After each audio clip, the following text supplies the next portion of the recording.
مومنو، کسی غیر مذہب کے آدمی کو اپنا رازدار نہ بنانا. یہ لوگ تمہاری خرابی میں کسی طرح کی کوتاہی نہیں کرتے اور چاہتے ہیں کہ جس طرح ہو تمہیں تکلیف پہنچے. ان کی زبانوں سے تو دشمنی ظاہر ہو ہی چکی ہے، اور جو کینے ان کے سینوں میں مخفی ہیں وہ کہیں زیادہ ہیں. اگر تم عقل رکھتے ہو تو ہم نے تم کو اپنی آیتیں کھول کھول کر سنا دی ہیں.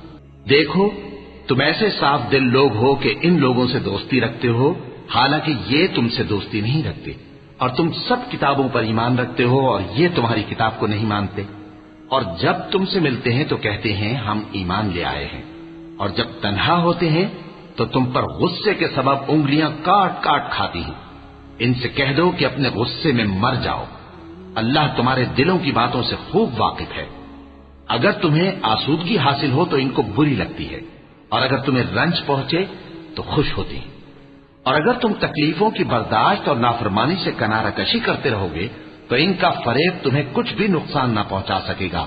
یہ جو کچھ کرتے ہیں اللہ اس کا احاطہ کیے ہوئے ہے.